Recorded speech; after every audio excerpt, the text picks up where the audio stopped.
खुश आमदीद, खैर मकदम और वेलकम है आप सभी सामईन व नाज़रीन का आपके अपने ही पसंदीदा यूट्यूब चैनल रिजवान ज़हीर पर। आज की इस वीडियो में आप सबों को मैं मानू यानी मौलाना आज़ाद नेशनल उर्दू यूनिवर्सिटी के डिस्टेंस मोड, जिसे फासलाती तर्ज तालीम या दूरस्थ शिक्षा कहते हैं, मॉडर्न लैंग्वेज में अब उसे ODL यानी ओपन डिस्टेंस लर्निंग कहा जाने लगा है।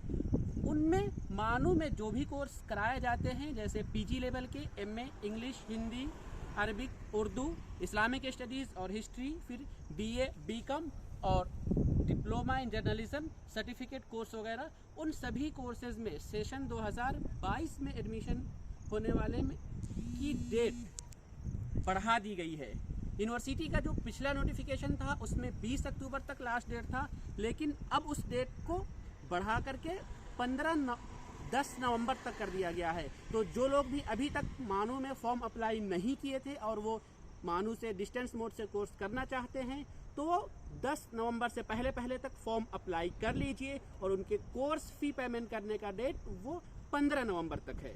तो इस वीडियो में यही अपडेट देना था। उम्मीद करता हूं कि आपको ये वीडियो पसंद आया हो। अगर वीडियो पसंद आया हो तो वीडियो को लाइक कीजिए, और आप नए हैं, अभी तक आपने रिजवान ज़हीर यूट्यूब चैनल को सब्सक्राइब नहीं किया तो ज़रूर सब्सक्राइब कीजिए और बेल आइकन को भी प्रेस कर दीजिए ताकि हमारी सभी वीडियो की नोटिफिकेशन आपको ईजिली मिलती रहे। हम फिर मिलेंगे आप सबों से इसी तरीके की अगली वीडियो में। तब तक के लिए शुक्रिया। अल्लाह हाफिज़।